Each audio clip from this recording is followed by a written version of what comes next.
Welcome दोस्तों। आज की वीडियो थोड़ी सी डिफरेंट। हम हमेशा डिस्कस करते हैं जनरल नॉलेज या बैंक्स के इंटरव्यू के लिए क्या करें या शेयर्स का क्या करें या यस बैंक का शेयर क्यों गिर रहा है। आज थोड़ा सा कुछ डिफरेंट करते हैं, आज थोड़ा सा एंटरटेनमेंट करेंगे।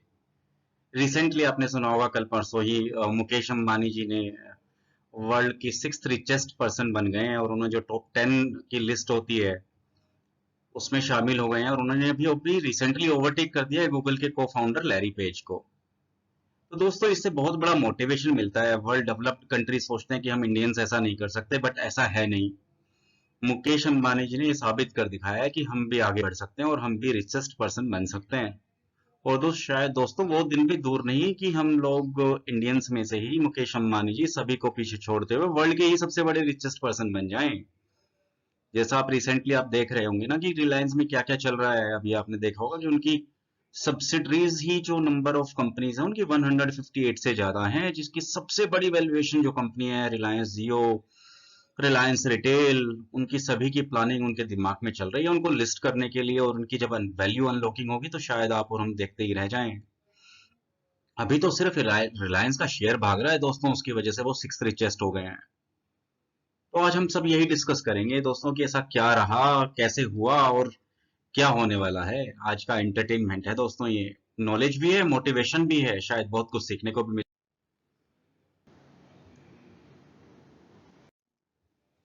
तो दोस्तों हमने देखा इससे बहुत बड़ा मोटिवेशन मिलता है। ये धीरू भाई अंबानी जी का सपना था जो शायद कहीं अभी मुकेश अंबानी जो उनके बेटे हैं वो साकार करने की कोशिश कर रहे हैं। बट हमने इस मूवी के थ्रू पिक्चराइज किया हुआ देखा कि किस तरह से उन्होंने बहुत बड़ा एम्बिशन लिया था, बहुत बड़ा विजन लिया था इस कंपनी को नंबर 1 बनाने के लिए। कंपनी तो अभी थोड़ा सा दूर है नंबर 1 बनने में, बट यस मुकेश अंबानी जी जरूर 6th रिचेस्ट तो हो ही गए हैं दोस्तों। अब आपके सामने लिस्ट में कि वर्ल्ड के रिचेस्ट पर्सन आखिर हैं कौन। तो दोस्तों फर्स्ट पोजीशन पर हैं, आप सभी जानते हैं, यूनाइटेड स्टेट्स से जेफ बेजोस, ये अमेजोन के फाउंडर हैं दोस्तों।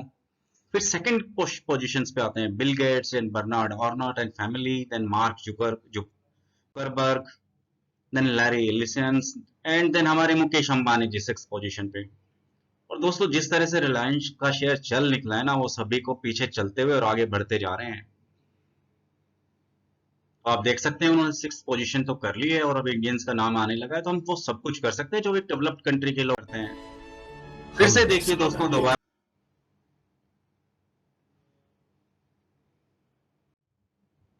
तो दोस्तों हमने देखा कि किस तरह से फिर से पिक्चराइज किया, फिर से एक मोटिवेशन लिया कि किस तरह से एम्बिशंस हैं, किस तरह का विजन है और कैसे आगे निकले जा रहे हैं। अगर हम उनकी वैल्यूएशन की बात करें तो अभी उनकी वैल्यूएशंस की हम दोबारा से एक बार थोड़ा सा हम बैक में चलते हैं और उनका एक बार थोड़ा सा फिर से देखना पड़ेगा हमें। तो दोस्तों हम ये देख रहे थे कि अप्रोक्सीमेटली जो फर्स्ट पोजीशन पर है उनका 188 बिलियन डॉलर्स उनकी नेटवर्थ है, जबकि मुकेश अंबानी जी की 72 बिलियन डॉलर्स, मतलब अभी उनको 2.5 टाइम से भी थोड़ा और आगे बढ़ना है। बट पॉसिबल है दोस्तों, रिलायंस का शेयर यहाँ से ट्रिपल हुआ और वो निकल गए सबसे आगे, जबकि अभी हम रिलायंस जियो और रिलायंस रिटेल की बात नहीं कर रहे हैं, वो बहुत बड़ी इन्वेस्टमेंट्स हैं। जैसे ही वो कंपनीज लिस्टिंग होगी ना दोस्तों, तब आप देखेंगे कि उसमें होता क्या है, जो कि कहीं ना कहीं रिलायंस का प्लान चल रहा है। आप देख रहे होंगे कि जियो के लिए तो उन्होंने बोल ही दिया कि नेस्डेक पे वो लिस्टिंग कराएंगे, साथ साथ में रिलायंस रिटेल का भी प्लान। अभी हम दोस्तों डिस्कस करेंगे कि मुकेश अंबानी जी 6th रिचेस्ट बन कैसे गए और कैसे वो आगे बढ़ेंगे। देखिए इसका सबसे बड़ा कारण है कि रिलायंस में उनकी जो होल्डिंग है वो अप्रोक्सीमेटली 49% है और रिलायंस का शेयर प्राइस लगातार बढ़ रहा है दोस्तों, जिसकी वजह से उनकी अपनी पर्सनल वेल्थ बढ़ रही है।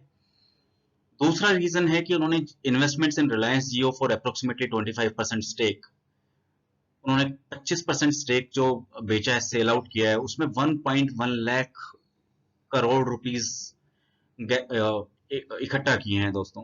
और अभी एक कल गूगल की और डील हुई है तो वो लगभग 1.5 लाख करोड़ से ऊपर निकल गया है, जो for total investments approximately 33% stake. अब इसमें सबसे बड़ी बात देखें तो मुकेश जी का जो इसमें शेयर है वो रिलायंस में अप्रोक्सीमेटली 49% है। तो इसका मतलब हुआ जितना भी रिलायंस का वैल्यूएशन बढ़ेगा उनका ऑटोमेटिकली उसी रेशो में उनका अपना वैल्यूएशन भी बढ़ेगा। रिलायंस की 150 से भी ज्यादा सब्सिडरीज हैं। ये एक बहुत बड़ा गेम चेंजर है रिलायंस की ग्रोथ के लिए। बिकॉज अल्टीमेटली उन सबका प्रॉफिट रिलायंस में जाके मिल जाता है। एक और पॉइंट है सबसे बड़ा जो हम बात करते हैं, listing of main subsidiaries like Reliance Jio and Reliance retail. अगर ये हुआ तो इनसे बहुत बड़ी वैल्यू अनलॉक होगी, बिकॉज हम समझ सकते हैं रिलायंस रिटेल बहुत ही प्रॉफिटेबल बिजनेस है और आज की डेट में रिटेल की बहुत बड़ी चेन है इंडिया में। और ये एक तरह से सभी शेयर होल्डर्स के लिए, मुकेश जी के लिए, मुकेश अंबानी जी के लिए और रिलायंस इंडस्ट्रीज के लिए वैल्यू अनलॉकिंग होगी, जिसमें बहुत बहुत बहुत फंड्स बनेंगे। फिर साथ में होगा एक listing of subsidiaries will be the game changer for Mukesh Ambani, जो हम डिस्कस कर चुके हैं ऑटोमेटिकली, जो कि शायद उनको ये सबसे रिचेस्ट पर्सन बनाने में हेल्प करे। जो दोस्तों हमने अभी डिस्कस किया, रिलायंस का ऑलरेडी एक बहुत बड़ा प्लान चल रहा है कि वो नेस्डेक पर उसके लिए लिस्टिंग कराएंगे। इसीलिए आपने देखा होगा बहुत बड़ी बड़ी फॉरेन कंपनीज भी आ रही हैं जियो में और बहुत बड़ा इन्वेस्टमेंट कर रही हैं। अप्रोक्सीमेटली 32-33% स्टेक उन्होंने अभी तक सेल किया है, जिसके अंदर उन्होंने अप्रोक्सीमेटली 1,58,000 करोड़ रुपीस ऑलरेडी इकट्ठा कर लिए हैं। तो आप समझ सकते हैं कि अगर हम इसको 3 से मल्टीप्लाई करें तो रिलायंस की वैल्यूएशन लगभग 4.5 लाख से 5 लाख करोड़ रुपए के करीब की रहेगी दोस्तों। एक ये देखिए जियो प्लेटफॉर्म, जो कि एक सब्सिडरीज है रिलायंस इंडस्ट्रीज की। रिलायंस इंडस्ट्रीज को हम बोलते हैं India most valued firm because उसकी market capital is hovering around 15 lakh crore now. Already raised over $20.6 billion in past 4 months from 13 investors, जिसमें भी गूगल का नाम भी ऐड हो गया है, जिन्होंने कल ही डील साइन की है, जिन्होंने approximately more than 3,000 crore rupees invest किए हैं। और टोटल अभी जियो प्लेटफॉर्म्स के ऊपर उन्होंने जो 33% स्टेक है वो फर्म का भी सेल किया है, जो कि मोर देन 1,58,000 करोड़ है। और एक इंटरेस्टिंग फैक्ट है दोस्तों, जो हम बात कर रहे थे अभी, जब गूगल ने जो ये सब इन्वेस्टमेंट किए उसके बाद 33% स्टेक्स के साथ जो सेल आउट हुआ है वो 1,52,000 करोड़। तो अभी 70% स्टेक अभी भी बाकी है दोस्तों बेच। ये दोस्तों रिलायंस जियो में इन्वेस्टमेंट्स की बात है।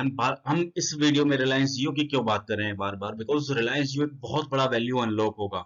अभी उनके आपने नए भी कल भी नए अनाउंसमेंट सुने होंगे, जो 43 थर्ड उनके एजीएम हुई है, उसमें बड़े बड़े प्लानिंग हुई है गूगल के साथ में कि क्या क्या वो लॉन्च करने वाले हैं। तो डेफिनेटली दोस्तों इससे बहुत फर्म की वैल्यूएशन बढ़ेगी, और अगर वैल्यूएशन बढ़ती है तो डेफिनेटली रिलायंस इंडस्ट्रीज में ऐड होगी, और रिलायंस इंडस्ट्रीज में ऐड होगी तो देन मुकेश अंबानी जी के नाम पर उनकी पर्सनल वेल्थ में ऐड होगी। तो शायद हम उम्मीद करते हैं कि वो जल्दी ही इंडिया के रिचेस्ट पर्सन में शामिल हो जाएंगे। अगर आप देखते हैं रिलायंस जियो में, तो ये सभी कंपनीज आपके नाम आपके सामने शामिल हैं। Google, then Qualcomm, Intel, PIF, and so many other companies which you can see on your screen. They have already invested, and it's a very big value addition to the Reliance Industries and Mukesh Ambani. तो दोस्तों हम उम्मीद करते हैं, हम सब सोचते हैं कि ये वो दिन बहुत ज्यादा दूर नहीं जब हम इंडियंस में से ही किसी का नाम होगा वर्ल्ड रिचेस्ट में। अभी तो बिल्कुल अंबानी जी दिखते हैं कि मुकेश अंबानी जी शायद सबको बीट करके सबसे आगे निकल जाएंगे, और ये हमें कहीं नहीं, हमने जो सपना देखा था वर्ल्ड में रिचेस्ट बनने का वो शायद हम बन पाए।